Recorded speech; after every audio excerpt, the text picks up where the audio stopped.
Good evening from Wolfville and Mi'kmaq, the ancestral and unceded territory of the Mi'kmaq people. And welcome to our fourth event of the program year and our second one this month. My name is Una Proudfoot and I'm the Executive Director of Alumni Affairs in the Office of Advancement at Acadia. I'm thankful to be here this evening to talk with our panelists about diversity at Acadia. What is fact, what is fiction, and what should our action moving forward be? Before we get started though, I'd like to cover a few housekeeping items. Please mute yourselves if you are not currently asking a question. As well, I will ask if you are not asking a question that you disable your camera as well. So if you're looking how to do that, you have a microphone and a video camera icon in your top right-hand corner, and you simply disengage both of them. This helps us with recording and it helps us with bandwidth as well. And as I often joke, I have no idea what that means, but apparently it's a thing. So we've entered all of your names into a draw this evening, and we will we've done the draw. So we have a number one, a number two, just in case the first person who was the recipient is not on the call. And what you'll be receiving is one of the Teach Peace t-shirts that a few of us have on this evening. So we'll tell you a little bit about, and Tracy's got hers on. Junior, you probably have yours on. I can't quite see it. Of course you do. There it is. So we'll tell you a little bit more about that in the biographies of the speakers, which I'm just about to introduce you to. So please join me in welcoming our guests in no particular order. We have Junior Moaku, class of 2019, and originally from Hamilton, Ontario. He's an Acadia alumnus and a former member of the varsity men's basketball team. Junior founded Save Me, Save We as a fourth-year student athlete working to complete his BBA. He had noticed that several of his teammates and classmates struggled with mental health issues and wanted to promote empowerment and discourage destructive coping mechanisms in the hopes of reducing the stigma often associated with mental health. The motto is, "Alone we are strong, together we are stronger." Junior then partnered with Acadia to help promote the newly constituted Black Lives Matter and Truth and Reconciliation Commission Awards at Acadia. Junior says these awards will provide much needed financial resources and contribute to increased awareness of issues affecting African, Canadian, and Indigenous students at Acadia. And this Teach Peace t-shirt that I'm wearing along with several of our panelists is in support of the project with a portion of each sale supporting the initiative. Next up, we have Zabrina Whitman. Zabrina is Mi'kmaq from Glooscap First Nation and is currently the coordinator of Indigenous Affairs and Student Advising at Acadia University. She holds an honor bachelor's degree in social sciences from the University of Ottawa and political science and Aboriginal studies, and a master's of arts degree from Queen's University in global development studies. Before joining Acadia, Zabrina worked as the senior policy analyst for the Assembly of Nova Scotia Mi'kmaq Chiefs at the Mi'kmaq Rights Initiative Negotiation Office. She was the lead on all identity-based issues, including a process identifying who is a Mi'kmaq rights holder in Nova Scotia, and provided technical support for parks, intergovernmental affairs, gaming, and other negotiation and governance-related issues. Robert Ffrench, class of 2004, is the Chief Executive Officer of VANSTA, the Valley African Nova Scotian Development Association. He has served in the senior leadership role for 21 years, guiding its growth from inception into one of the province's most recognized African Nova Scotian community organizations. He serves as a consultant to numerous businesses and organizations, specializing in anti-racism, diversity, and inclusion training. Prior to his role with VANSTA, he was a member of staff at the Annapolis Valley Regional School Board, where he served as co-op education coordinator, implementing school-to-work transition opportunities for students. And Tracey McGillivray, class of 1987 and 2015, is a senior executive with over 3 decades of experience in global operations, business development, and account management. Tracy, along with alumnus Liam Maskant, class of 2019, are co-founders of an assistive devices company designing and producing affordable assistive devices to enable seniors and others to remain living independently and with dignity. Tracy is highly engaged with Acadia as a member of the Board of Governors, Campaign for Acadia's campaign cabinet, and the Women in Sport Working Group. Tracy was a varsity athlete at Acadia, and in October 2019, she was inducted into the Acadia University Sport Hall of Fame in the Builder category. So welcome to our 4 guests this evening, and thank you so much for your time. I've already done far too much talking, so we're going to get started on the program for this evening. What I'm going to do is begin by asking each panelist to provide us with an introduction with a bit of background from each of their perspectives as to why they are here with us this evening and offering their input and their perspectives. We're going to do this in particular order, and so I'm going to call on Zabrina first. Over to you, Zabrina. Thank you, Una. So as Una already said, I am the coordinator of Indigenous Affairs at Acadia University.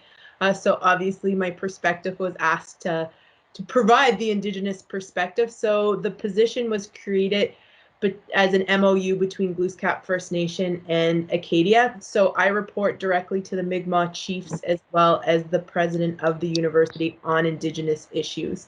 In terms of being here, my perspective here tonight, I'm the only panelist that actually is an alum from Acadia. And you would have heard that in my bio, and that kind of gets to tonight's discussion because I didn't actually apply to any university in the Maritimes, but especially I didn't even look at Acadia because when I was looking at undergraduate programs, Acadia didn't provide any support for Indigenous students, and it certainly didn't have any Indigenous specific programming.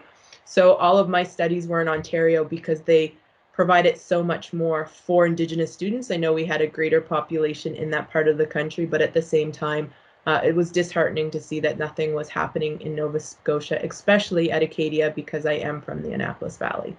So that's part of the reason why I'm on this discussion this evening. Thank you very much, Zabrina.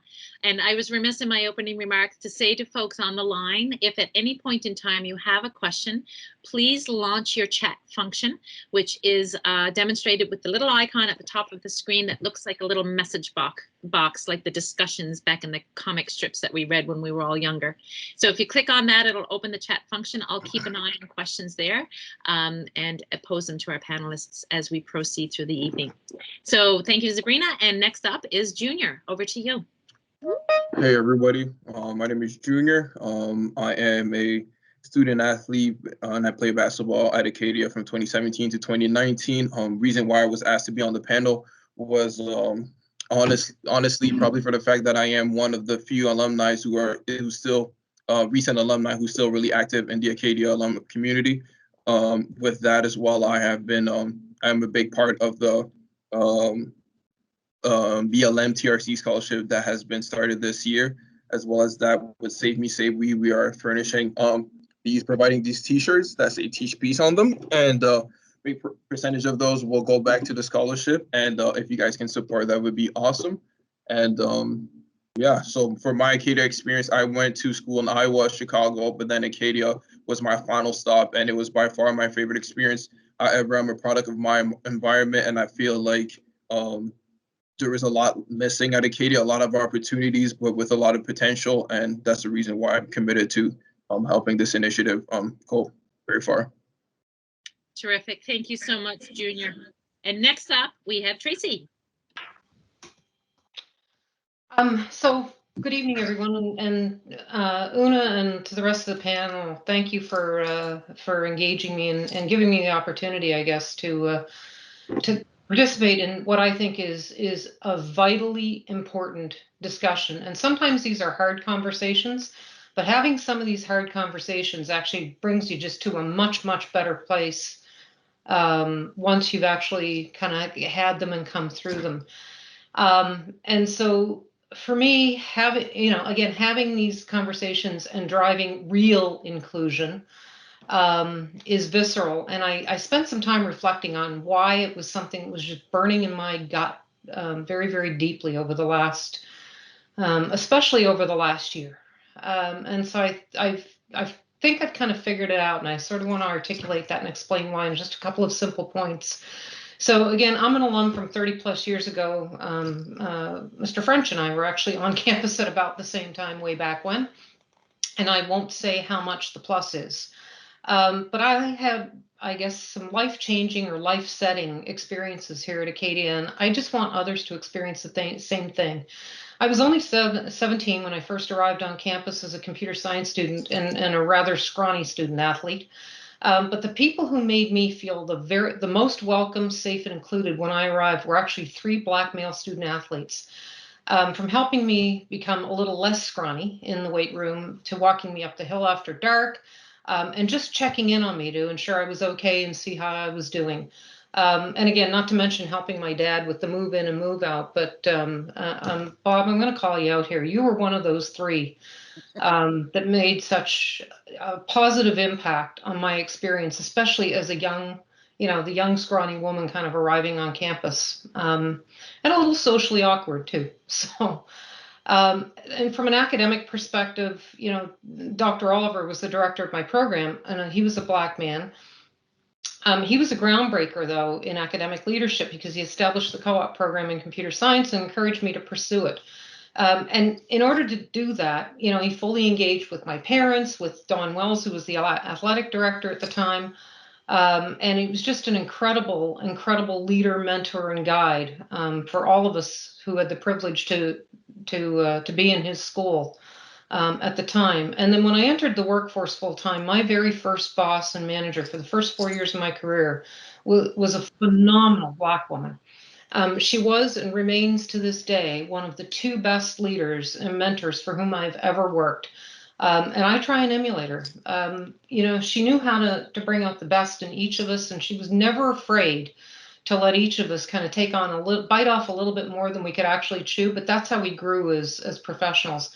And to me, she's a giant among leaders and will always be that way. So the bottom line for me is my entire professional foundation and development. So the first 8 years between school and work was actually guided by Black leaders. They provided me the best example of compassionate and inclusive leadership anybody could possibly imagine, and helping me to become the very best version of myself and to achieve my potential. So they set a high bar and to one against which I held, all subsequent leaders and hold myself. And so for me, this initiative just doesn't get any clearer. And we're robbing the world of great leaders if we don't remove barriers to a great education and provide an inclusive environment for all of us to succeed. Thank you very much, Tracy. And that's an excellent segue into our 4th panelist to introduce himself and give a bit of a spoiler alert, but over to you, Robert. Thank you, Una. My name is Robert Ffrench, and as been stated, I'm the CEO of the Valley African Nova Scotia Development Association. It was July 1967 that I first set foot on this campus, as my father had just been signed a contract to be the first Black full professor in Nova Scotia at that in the province, and not at that time ever. Acadia means a lot to me. It helped raise me in many ways. It was this source of both agony yet joy. It was also the source of support that was available to students of color throughout, I would say, my younger lives, because what we lack today is that community, that welcoming home feeling that I know, having talked to many young people in the last 30 years of my life, have felt is missing at the core of the Acadia experience. It's just not there. Why? That's part of our conversation this evening. But as I've said to others, I was a kid that played in the apple orchard that soon became the Kroll Tower building. I was a kid that stood outside the Div College and watched the AUBA and busloads of Black preachers and churchgoers come to the campus for the Summertime Baptist Festival or meeting, I guess it's called. We are nowhere near that kind of a situation now, and it does lend me to ask the question why, and even more so, how do we fix it and fix it rapidly? Thanks very much, Robert, and some great memories that you shared with us there, and all of you have shared a piece of yourselves. So we appreciate that right off the start with this discussion here this evening. So the next part that I'd like to get into, and again, we'll hear from each of our speakers on this one, and that's asking you to share a bit about the scholarship itself and how does it start to address the issue or play a role, albeit a small one, in addressing what we're talking about here this evening. And so I'm going to ask Tracy to start us off on that one. Sure, let me unmute first. I guess it goes back to that visceral need to do something and make a change, to help drive the change in whatever little tiny way that I could help. And I explained why, you know, in my sort of opening comments, I guess. And it became really, really simple. We just, to the point my old friend just made, is we really need to be competing for the best and the brightest. And we do in general. But we also need to be competing for the best and the brightest in what are historically marginalized communities. And I think one of the ways you can compete to attract, you know, the incredible talent that is out there is by offering, you know, financial incentives and financial rewards to get that talent to come to Acadia. And so, you know, all about very, very, when I across and I did research across our, we all, you know, roughly $4 million or just shy of $4 million a year in terms of financial awards to students, either new and or returning students. When I looked across to see how much was targeted, you know, it totaled up to about, you know, just shy of $20,000 a year, which is a pittance. And it's not even representative in terms of percentage of the population that is, you know, Black and or Indigenous. And so it's like, and I know everybody can compete for all of the scholarships. However, without some very, very targeted means, it's more passive. And I think we need to be a lot more active and very deliberate in targeting these marginalized, you know, historically marginalized communities, because we do want the best and the brightest. I fundamentally believe Acadia is probably uniquely positioned, and I love the place. We're uniquely positioned because of that 7x24 holistic, immersive, you know, whole life experience that we get to enjoy at Acadia. It becomes for me the ideal place by which you can actually put, you know, people from all backgrounds and all cultures and you know, put them together where we can cross, you know, kind of learn from each other and learn to fully respect and honor each other, and truly, you know, sort of come through that formation and foundation so that collectively we emerge into the real world, which doesn't look like a, you know, I hate to say vanilla white, but that's not the world we live in.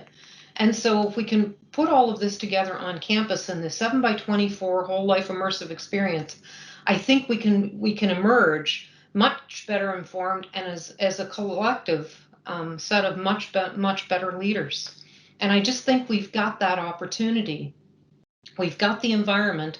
And, you know, for me, I had such incredibly positive experiences because of this multiple, you know, cultures and backgrounds and so on.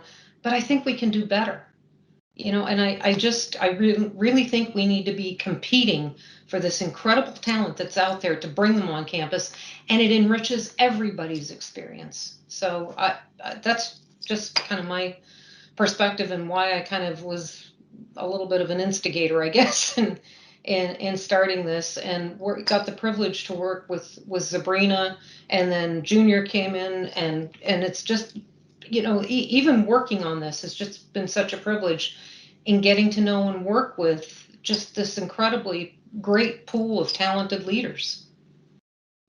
Well, and thank you for bringing that ember and now, you know, with folks like Zabrina and Junior and Robert fanning that ember to become a flame, and hopefully it will continue from there. So great segue into asking Zabrina next to provide some response and some input on the scholarship itself. Yeah, and I wanted to just continue from what Una was saying, was like, I think we're so fortunate, Tracy, that you really were the one who spearheaded this initiative, because something like this didn't exist at Acadia. And it's to a disservice to Acadia that it didn't have it, because as you're saying, Acadia is really uniquely positioned, coming from an Indigenous perspective, specifically Mi'kmaq. Where Acadia's position is in the land of Glooscap, it means a lot culturally to us. So it's a space that we want people to be aware of, that this is a Mi'kmaq space, but also in terms of its geographical positioning for holistic learning and land-based learning, Acadia has an advantage over most post-secondary academic institutions in the province. But we need to take advantage of that. So this scholarship, it's so significant, and working with you was like such a pleasure to see that we do need to have targeted scholarships or supports for certain marginalized populations. That's the challenge when we talk about systemic discrimination or systemic racism, is the fact that we have the bar set for everyone equal and saying, okay, well, we already have scholarships established that you can apply for. How many of them who are successful are actually Indigenous or African, Nova Scotian, or Black? There's very limited, and they have to work their butts off to be able to prove themselves. And normally they don't appear great on paper because they come from different socioeconomic backgrounds from than other individuals. They have greater barriers, so they don't present as well on paper. So when you have something that's targeted specifically towards these populations, it's giving them that support. But also when looking at Acadia, they say, oh, there's a place for me, because when you don't have something specifically focused on those marginalized populations, then it already tells Indigenous students, Black students, that they're not welcome there because they're not recognized. And in terms of how we actually developed this scholarship, what's really unique is there's this assumption that Indigenous students get their post-secondary for free. And that's not exactly accurate whatsoever. If you are what's called a status Indian, you may be able to qualify for financial support for your post-secondary, but there's a lot of parameters around it, and it's hugely complex. One of the challenges that exist if you do have the benefit of accessing post-secondary support is that you can't always access scholarships or bursaries, or if you do, your financial support is that you receive from your band or whomever's providing you it from the government, it actually is pulled back. So that's not fair, because you typically have more socioeconomic challenges and greater barriers than other individuals. So the beauty of this scholarship is it provides flexibility. It allows Indigenous students who maybe are getting support through their bands, that they're not hindered or punished for getting those supports. So the dollars can be used for tuition, it can be used towards textbooks, or whatever can support their post-secondary success. Maybe they need like child support as well. So their dollars from their band might be able to go towards that, and they can use this scholarship to support their academic pursuits. But it has all of that flexibility that other individuals might not be considering or be aware of, that marginalized groups have to deal with, because typically also with Indigenous students, and speaking for Black students too, even though I'm not one, but knowing that typically sometimes we go back to school as mature students too, so we have other challenges and family needs as well that dollars have to go towards. So this scholarship again provides that flexibility and understanding that we have unique barriers that other individuals may not. Excellent explanation and details, Zabrina. And as you're speaking, a few thoughts come to mind. Number one, Acadia is so fortunate to have you. So thank you for now being part of our community. You know, it took us waiting a while because you didn't come for an undergrad or for education, but you're here with us now, and for that we're so fortunate. You know, and as you're explaining, you know, the detail, I'm a very visual person, and what comes to mind is the visual representation of equality versus equity, and that the picture where there's a fence and there's different height people trying to see over the fence, and in one picture they're given all the same size box to stand on to look over the fence, and of course the taller people can see over the fence, the shorter people can't. And so in the next visual representation of equity is, you know, the shorter person getting the taller box so they can see over the fence. And it just is such a visual sort of knock of this is exactly what we're talking about, the difference between everyone having access to the same things versus those who need additional supports in order to have the same experience. And I don't know how many have seen the third representation in that picture, and that's where the fence is removed altogether. That's a conversation for further down the road. If we can just get some bigger boxes in here, we'll be, you know, on our way anyway. We'll look at removing the fence later. So Zabrina, thank you for that. Next up, we're going to ask Robert, who came as part of this conversation of the scholarship piece quite some time ago, from my understanding, and to ask you to chime in as well, please. Yeah. I'll keep my comments brief. For those listening in or viewing this tonight, just ask yourself, what kind of university do you want to be either a part of or a supporter of? That's the bottom line. We can either take this moment in time and change this university into, and actually not even change it, but to redefine what we see as a liberal arts education. Because I can tell you, and I've said this to others, some that are here listening now, that if you were to ask members, I would humbly suggest of the First Nations youth and definitely the Black youth, what that means, you're going to get a blank stare. It means nothing. But tell them that you have a campus which actually has those supports to assist them not just enter the university, but graduate from the university and be a good citizen moving on forward. And now you're talking something that they can understand.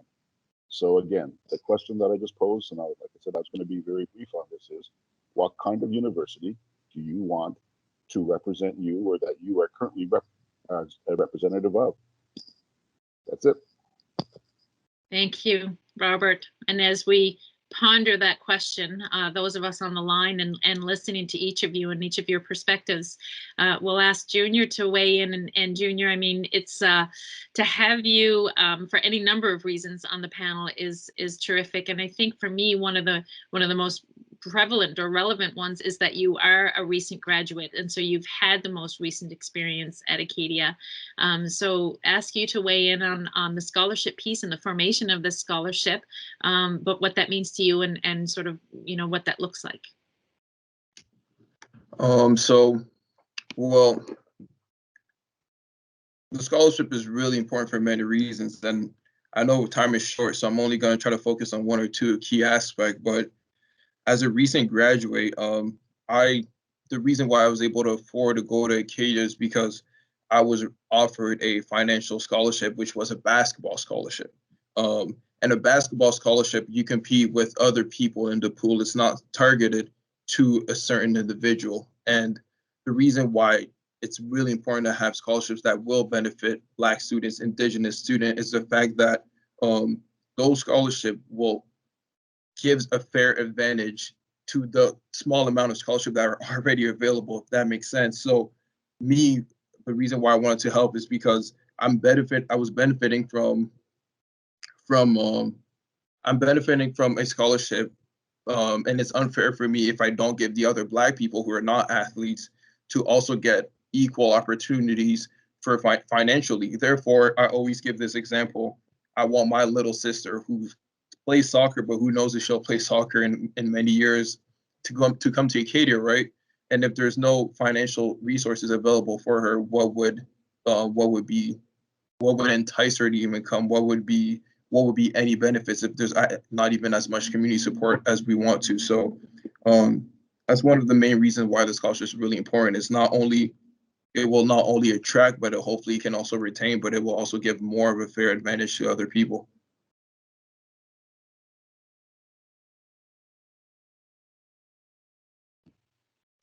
Thank you, Junior.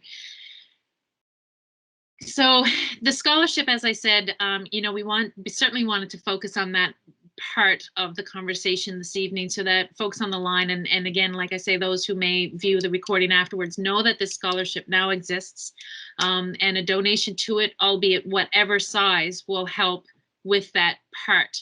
And that is, as I mentioned already, you know, quite frankly, a small part. So it begs the question. It's a great piece, absolutely. You know, each of our panelists have just spoken to the importance of it. You know, but what does the future look like? And for me, when I chatted with the panelists, what I'm hoping is that anyone who's listening this evening on the call will be called to action in some way, shape, or form. And so I'm gonna hopefully lead off the conversation by asking each of our panelists the question of, where do we go from here? And how do we build on what we have so far, or what we had, Robert, in your time? You know, what are our steps forward? Because that's the only direction any of us are interested in going, is forward. So how do we build on it? Where do we go from here? And Junior, I'm going to ask you to take a stab at that one first, please. Where do we go from here? So really, where we go from here, everybody should ask themselves, like Robert really well said, what kind of university do you want to be a part of? And if we all had the opportunity to have great experiences at Acadia, that's why we are here on this call, either talking or listening, trying to make a change. And we got to be very conscious of the fact that if we're benefiting from an unfair privilege, we're not talking about it, questioning or changing it. We're actually just perpetuating it and making it worse. So it's really our job from here on out to do whatever it is, whether it's community engagement, whether it is recruiting, whether it is just helping financially, whatever it is that will help make the university or the student body just a little more diverse and inclusive, is where we should go from here. Personally, me as a student, recent student athlete and an alumni, my job moving forward is constantly give my help to the university, recruit, but also if it's not financially, with the help of the scholarship, it's me. It's just me trying to educate people and try to create better plans for the future that will help the university support their Black students, because there are Black students, like Robert might say, that will be coming to the university but don't want to stay, and it's a shame, because really it's like I saw Acadia University as Acadia like a vacation, let's say, right? When you get to a vacation, you don't count how many days am I leaving. You're not like, man, I can't wait to leave in 10 days. You're there every day making things happen. And we have more Black students coming in saying, I can't wait to leave in April, than there are saying, man, I don't want to leave in April. And that's the experience we want to give our students. Junior, thank you for that. And I, for one, have questions forming in my mind. So it's a good reminder for me to remind folks on the line, if you have questions, you are going to be asked and offered the opportunity to come off mic and ask them yourselves if you wish. But please remember the chat function. If you have questions, by all means, pose your question there, and I'll make sure that our panelists are addressed with the questions that you pose. So thank you for that, Junior. Zabrina, over to you on that one. Where do we go from here? So I know Robert is going to get into it a little bit more for Black students about challenges with Acadia right now versus in the past, but from the Indigenous perspective, there wasn't and still isn't a lot that draws Indigenous students to want to come to Acadia. And I've always been very transparent in the next statement I'm going to make, but before coming into this role, I was the external co-chair of the President's Advisory Council on Indigenous Affairs or Indigenous Issues. It was in response to the TRC. And I said Acadia really had nothing at all. But the benefit of having nothing at all for Indigenous students for supports is we can do it right and build it from the ground up, as opposed to trying to fix a broken system.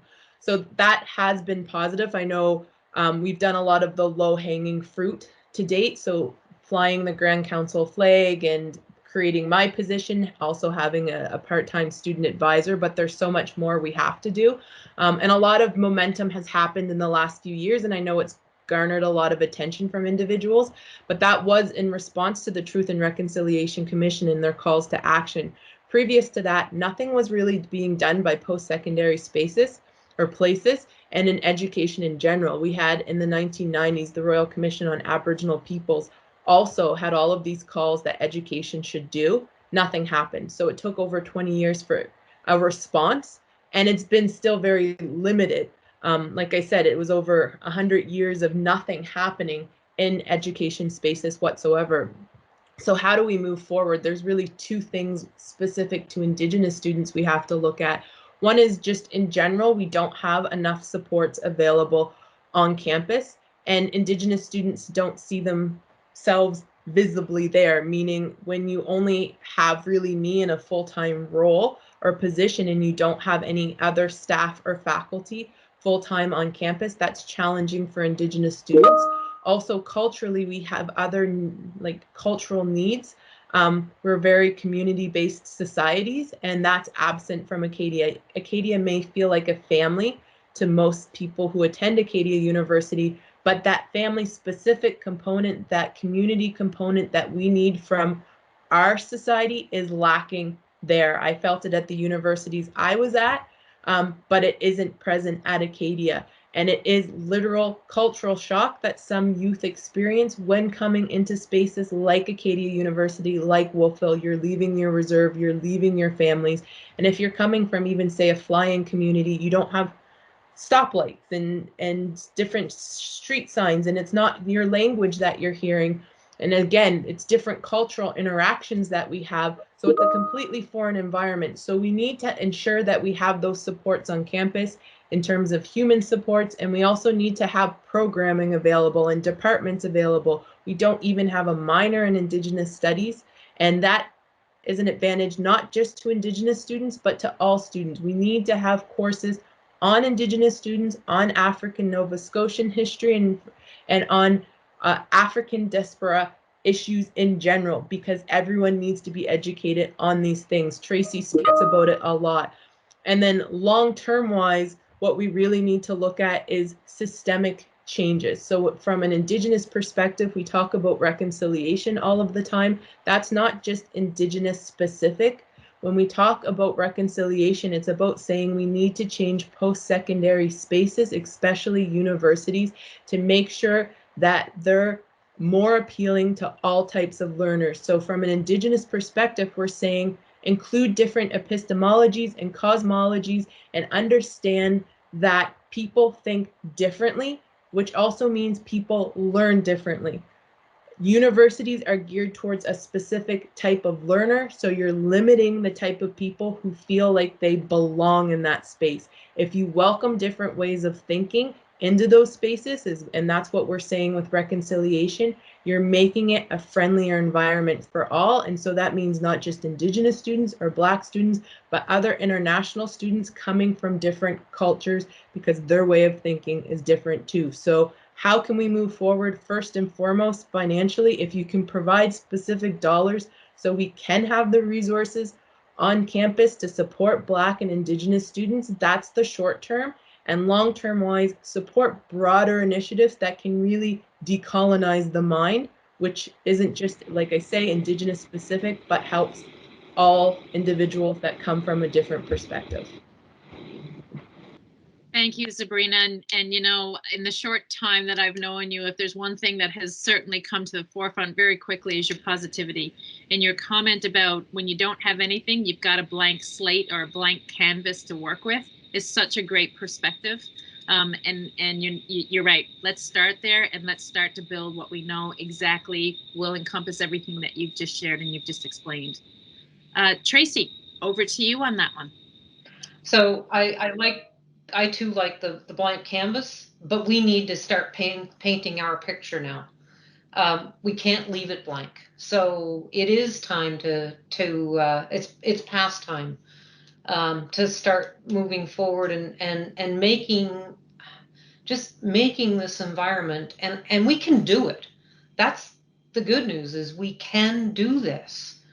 And and I think there's a number of different actions, and it does require some just honest, and I called them tough conversations before, but I think if we all kind of discard our fears and and trepidations and start just having honest conversations. And if we don't know something, it's okay not to know it, and we can ask, so we can learn. Because I think, again, it's an educational institution. I'm a lifelong learner. I just went back to school last year for, another master's degree and so on. But it's just this constant learning, and the best sources of learning are from each other, because we've all got these incredible experiences and rich histories. And the Indigenous history, Lord knows, it is incredibly rich and deep, and it's interesting. That's the other thing, is it's really, really super interesting. Similarly with Black history. Now, there's elements of it from colonization that aren't all, wonderful. And we need to be really upfront and honest about that too. There's been some destruction from colonization, and it's real. And so I think, the more we're open and honest and open-minded, I think the better it is. And I think, we need changes, not just in attracting, and that's what the scholarship is about attracting the best and the brightest from all these kind of historically, or at least since colonization, historically marginalized communities. Um, but there's more to it than that. It's in terms of, our leadership and our staff and professors, and just, I just think about the enriching experience that we could create by bringing all of these different perspectives together. And, it's the kind of environment I would want to go back to. And I don't think, and again, I'm a big believer in lifelong learning. And so, we start creating this, I might be tempted to turn around and go back to school again, because I love that the atmosphere of an academic institution.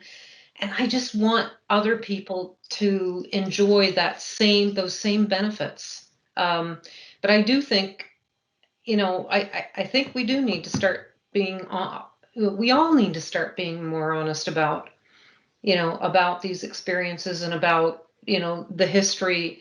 And then, okay, so now to your point, Una, let's move forward with that better and more enriched understanding. And so, but with that, I'm going to stop talking, because I think we really, really want to hear from Mr.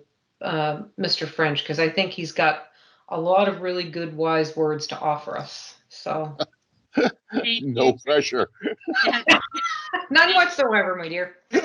And just before we go over to you, Robert, I want to focus just quickly on some of what you said, Tracy. And when you talk about, we had just, if we could just be honest and have those conversations, unfortunately, being honest and having those tough conversations is tough for some people, and being honest is tough for some people. And frankly, some of these conversations, if they're not uncomfortable, then they're not the conversations we should be having. Right. So there's a good takeaway is, what? Start getting involved in those tough conversations. There's a reason that the Truth and Reconciliation Commission is called the Truth and Reconciliation Commission. That first word, truth, let's have the honest conversations, and it's got to start there. Right. And over to you, Robert, on that one. With zero pressure. Where do we go from this point forward? First thing I would say is that this is either an all-in process, or it's let's just stop it now, because we're just going to be in some ways creating greater issues. So when I say all in, I'm talking every single part of the university structure. What the alumni are doing here this evening is a wonderful step, and their recognition and the need that the alumni are part of the university still, and a major part of it. But if we don't recognize that the changes that have to be made on the institution are those that are going to need everyone's buy-in, and the uncomfortable part of that is going to be change will mean change. Listening to the comments of the others, I was just thinking quite quickly. There was a point in time that we had 3 persons of color department heads. Les Oliver, Daniel Theopolis, and Rudy Ffrench headed up 3 of the faculties on this campus. 25, 35 years later, we have 1 black prof. It's gone from department heads to 1 black prof. You want to know why black kids don't want to come? There's nothing for them. They don't see themselves in any part of the university. So why would they leave towns, Weymouth Falls, Yarmouth, Digby, Liverpool, Sydney, Whitney Pier, Truro? Those used to be it was a lock if you were from the black community going to university where your first choice was. Now, as I say to people constantly, all those youth are driving past on the 101 or the 10 or the 102 and heading into Halifax or elsewhere. So the challenge we have, and where do we start, is by getting, in my hope, I'm trying to choose my words carefully, the hope that we have a total university buy-in, because without it, we're just spinning wheels, and we'll be having this conversation, or with some of you, maybe in 5 or 10 years. I'm looking at Junior. Maybe he'll be having this conversation in 5 or 10 years' time. But that would be my only comment, is that we have an opportunity. It is slipping by us, and I would hope that we can catch up very quickly, because as I've said to a few people, a couple that are on the call, we are 20 years in back of other post-secondary schools, and that's only in our part of the country. I can't imagine what we are in other parts. Mm-hmm. And just to finish off, when we have the First Nations tie into our university, it's in our name, and we can't figure out how we can utilize and create those kind of courses and external supports that would want to bring First Nations kids here. Mm-hmm.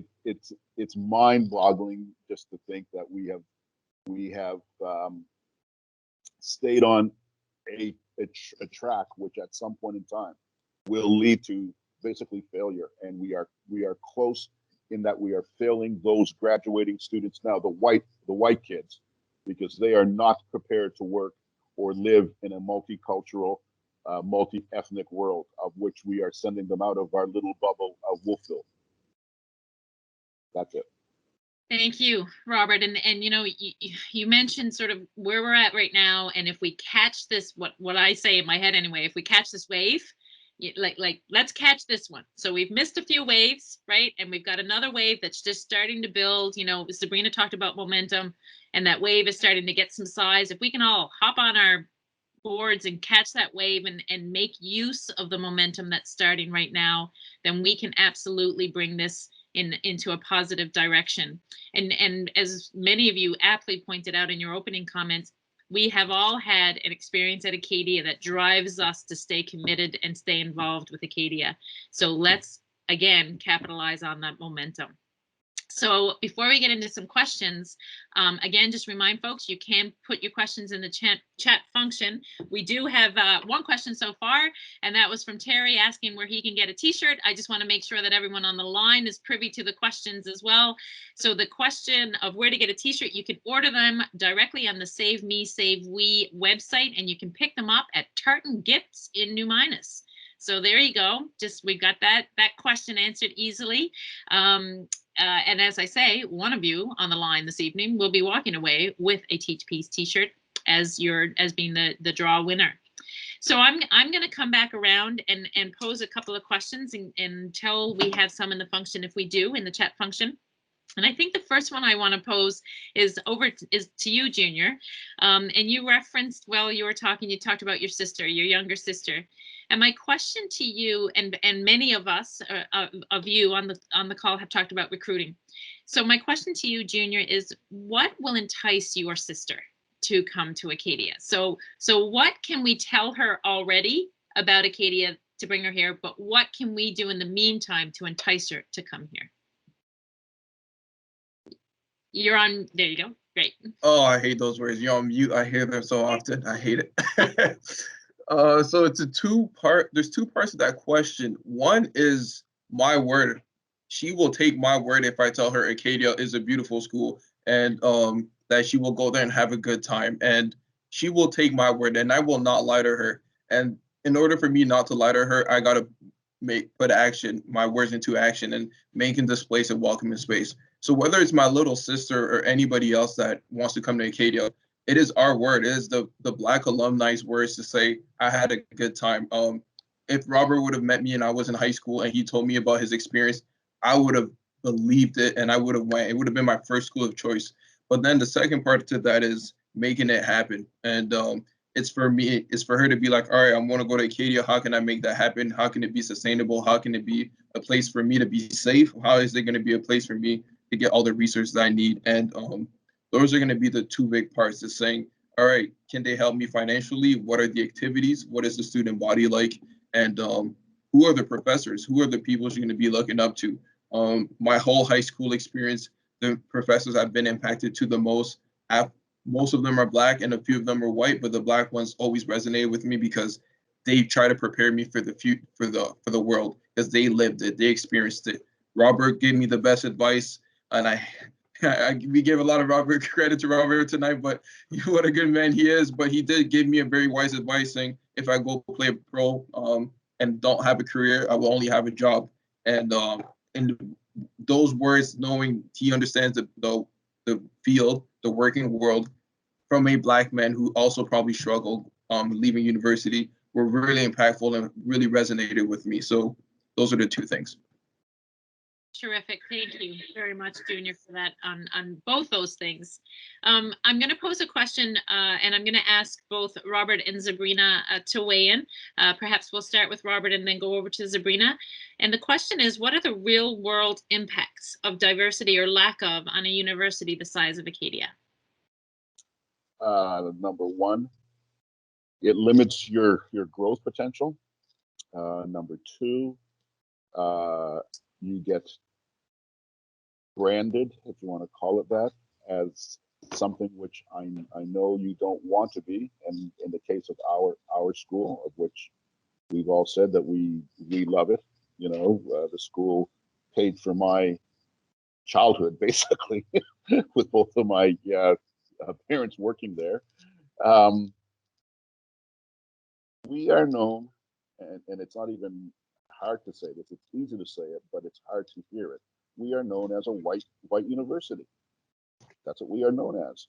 And that is a difficult thing for some of us to hear, because the challenge we have following Junior's comment is we've got to go out, those of us that are still feeling a tie to the university, of trying to explain to the next generation why this university is the place to be, when they can say, yeah, but they've heard from 15 people that it's not the place for them. So the real world is that without diversification, and this goes beyond our brothers and sisters of African background from the islands, if we don't have a more diverse school, we will be, in the big picture, the losers. Over to you, Zabrina.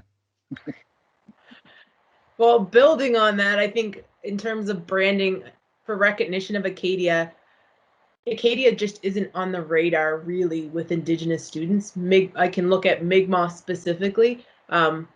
They're not really aware of Acadia, but when you go outside of Mi'kmaq, our traditional territory, it doesn't have a name whatsoever. So I think that's really harming Acadia. But if I even look at my own personal perspective, so I think real education happens outside the classroom. I went to an international boarding school. So I was exposed to many different cultures. And then I say I'm truly semi-nomadic because really following like my Mi'kmaq roots, because I've lived and worked all over the world with many different cultures and societies. And that was my true education, being exposed to different ways of thinking and to different cultures and religions and individuals.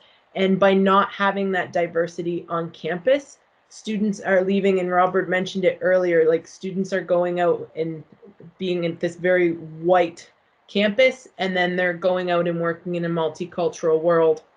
And that's the same thing I feel is how I was educated by interacting with different cultures and societies really informed me and made me a more well-rounded person. And if Acadia students and Acadia graduates aren't having those types of experiences and learning about different people, then they really have a limited worldview and a limited perspective. And they really, I don't think, are critical thinkers, which is what a liberal arts university is all about. So you're not really standing to your brand in that way too, by having students exposed to different ways of thinking and individuals and cultures. Absolutely. And you say a very white campus, but a very white community as well. And really appreciate your comment about the education that happens outside of the classroom, for sure.